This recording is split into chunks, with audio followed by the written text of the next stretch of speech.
Good morning, everyone. Just after 6:30 here on this Wednesday morning. I'm Angie Gonzalez. And I'm meteorologist John James. Glad you're with us on this hump day morning.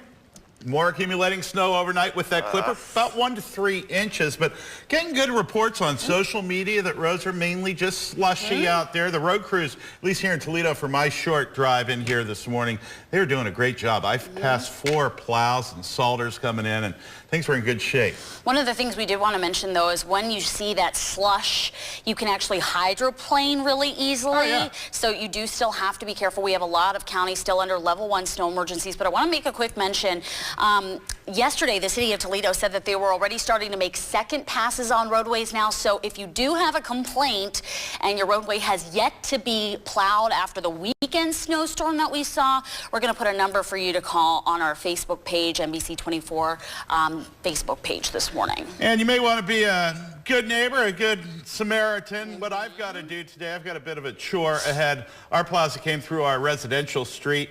Well, there's about 3 inches of plowed up snow in front of my mailbox. So to be kind to my mail carrier, I've got a heavy chore ahead of me and I want to take care of it. While you mention that, also adopt a hydrant. Make sure that those fire hydrants are clear. You don't want them to be looking for a fire hydrant in case of an emergency. That is right, because nothing friendly is heading our way weather-wise, other than temperatures in the short term today. We're about 30 degrees milder than we were 24 hours ago, and pretty much 30 degrees milder than we'll be 24 hours from now. So we do have a fresh layer of snow on top of that healthy snowpack, cloudy skies, but temps not bad. 30 degrees at Toledo Express, winds from the southwest at 7, creating a wind chill in the mid-20s. So not too bad temperature-wise, but it's a different story. We've got messy roadways out there, so a messy commute. Temperature's steady all day, but more accumulating snow moves through as we get into early mid-afternoon. It's going to fall right into the evening hours. That means a very tough, potentially evening commute lies ahead. And behind that snowmaker is some bitter cold. Wind chills way below 0 all day on your Thursday. And as we get into the weekend, things looking messy. I'll let you know what I mean by that with a new look at the 10-day up next. Angie, over to you with the top stories. All right, thanks so much, John. We're going to take a quick look at what's happening out on the roads. As we mentioned this morning, lots of crews out there this morning, and that's fortunately why we see mostly green on OGO.com, the Ohio Department of Transportation's real-time updates on traffic. You are seeing some speed alerts there on the left-hand part of your screen, but as you can see, mostly green in Lucas County and in Wood County as you're traveling the interstates this morning. Mostly what we're seeing in terms of tricky road conditions are on secondary roadways and in neighborhoods. There are still level 1 snow emergencies in Lucas, Defiance, Erie, Hancock, Fulton, Seneca, Sandusky, Ottawa, Williams, and Wood counties this morning. That means that there are roadways with icy conditions as well as blowing and drifting snow. And using OGO.com, we were actually able to capture an accident on I-75 North around midnight. This is just before the Ohio-Michigan border. According to Lucas County Dispatch, the semi-truck you see there on the middle part of your screen right now, well, the driver lost control and hit a median near mile marker 211, which is just past East Alexis. Right now, the driver's condition is not known, but the far left lane of the interstate was blocked for some time, though it didn't appear to cause any travel issues since it happened around midnight. Happening right now here in Toledo, time is ticking for residents who have yet to clear the snow from their sidewalks after this past weekend storm. Officials with the city of Toledo issued a friendly reminder on Tuesday that residents have only 24 hours to clear their sidewalks of snow before they could face any fines. The warning does also apply to those now dealing with that additional snowfall overnight and into this morning. And as John mentioned, we could see more of that later today. Well, now to the latest on a still developing story, the condition of Toledo Mayor D. Michael Collins, who at last check remained in critical condition at the University of Toledo Medical Center. And while his health status has changed very little since he went into cardiac arrest on Sunday and crashed his vehicle, we are learning more about the moments after he collided into a utility pole and was then rescued by 2 ordinary citizens. Take a listen to the 911 call that one of them made. Toledo 911. Yes, we is at Hill and Parkside. There's an elderly man, his car running. He's put on the gas and he blew in the car and he can't get in the car. Banging on the window, everything. He's throbbing from the mouth and he looks kind of bluish. Okay. And his feet's on the gas, idling. Looks like he slid into a pole. Okay, all right, Evelyn. I have medical on the way to you. And we're going to stay here until they get here. Okay, they are coming. Does it look like... Okay, yes. He looks like he might not be breathing. Okay, I have him on their way to you. I'm going to transfer you over to EMS. Hold on one moment, okay? I'm trying to see if I see his chest moving. Now, of course, that was the woman among another man who stopped to help the mayor. One of Collins' top aides now says that doctors are going to begin to raise the mayor's body temperature. You may have heard that he is now undergoing a treatment called hypothermia, therapeutic hypothermia. NBC 24's Tim McNicholas explains exactly what that is. Mayor D. Michael Collins' cardiologist disclosed Monday that the mayor had been receiving therapeutic hypothermia. Doctors at the University of Toledo Medical Center cooled the mayor's body by about 7 degrees. It's the experience that cardiac arrest treated by cooling improves the chance of recovery. That's a theory supported by the American Heart Association, as well as doctors at Mercy St. Vincent Medical Center, where Dr. Yusuf Kanjwal walked me through the process. He says reducing the body's temperature allows organs to rest and reduces the chance of neurological damage. So our aim is to actually take care of the brain cells which have gotten swollen because the brain did not get any blood. Mercy officials say therapeutic hypothermia has become popular over the past decade. Now, Dr. Kanjwal cools the blood of every cardiac arrest patient he sees. He says even with cooling, a patient's recovery depends on how quickly they got to the hospital and whether they received sufficient CPR beforehand. Therapeutic hypothermia typically isn't used for more than 2 days. After that, doctors begin to warm the patient's body and monitor the reaction. Ultimately, we warm them up, and if they come out, their neurological recovery is there, they may even go home. That was our Tim McNicholas reporting. Right now, Mayor Collins again remains in critical condition. No word on his recovery just yet. Meantime, hundreds gathered at a South Toledo church last night to pray for the mayor. The service was held at Our Lady of Perpetual Help Church, where Mayor Collins actually attended Sunday Mass just hours before this all happened. Now, the vigil included prayers for the mayor and his family, along with a sermon from Father David Ritchie. While the occasion was a somber one, those who attended said that they actually left with a feeling of hope that the mayor can now pull through. We've had many, many prayers answered in our own lives and our own families, and God will provide. Maybe all our prayers will be heard, and he'll be on the road to recovery soon.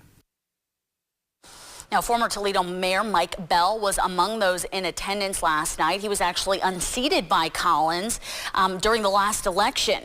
Now, also in attendance, fire and police chiefs for the city of Toledo, as well as city council members and other city administrators. Right now, the owner of a Point Place business is showing his support for Mayor D. Michael Collins with the creation of a flag, and he wants the community to help get the word out. The words "Get well soon, Mayor Collins" are now sewn into the flag that was created. The owner of Toledo Flags is now encouraging again the public to now come to the store on North Summit Street to write their own message of well wishes for the mayor and his family. Now to our look across America right now, as at least 7 people have died and 12 others were injured after a New York City commuter train hit an SUV at a rail crossing just north of New York City. Kurt Gregory has more on this tragic story. A crowded New York City commuter train erupted into flames after striking an SUV that was stopped on the track north of the city. The collision took place at a railroad crossing in Valhalla, New York. One of those killed was the passenger of the vehicle. Pretty horrific scene. Smoke could be seen pouring from the front of the train as passengers scrambled for safety. A number of us were smelling the fumes from the car, fuel, and we said, we need to get out. The fire was starting to spread back toward the second car. I believe the second car finally did ignite. Hundreds of passengers evacuated the train and were taken to a local gym for shelter, while those who were rushed to the hospital are described as having serious injuries. Witnesses say the railroad crossing gates came down on top of the SUV, which was stopped on the tracks. The driver got out, then tried to drive forward when she was struck. This is a truly ugly and brutal sight. The track, the third rail of the track came up from the explosion and went right through the car. The NTSB will lead the investigation into the cause of the collision. Kurt Gregory, NBC News. Now, that Metro North train service is about 280,000 riders a day, and New York and Connecticut making for a tricky situation. Well, selfies are certainly popular, but according to the National Transportation Safety Board, selfies could be part of the reason behind a small plane crash that killed 2 people last May in Colorado. Officials say that recordings from a GoPro camera recovered at the scene show that the pilot and a passenger were taking selfies when the Cessna that they were in crashed last year. A report by the National Transportation Safety Board says that a camera flash while the two were taking selfies likely disoriented the pilot, causing him to lose control. The flight was reported missing about 3 hours after it took off.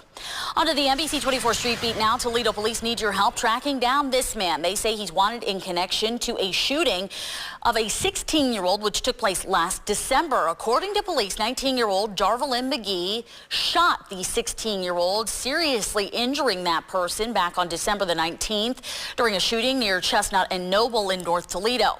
The victim suffered multiple gunshot wounds and is currently paralyzed and unable to breathe on his own.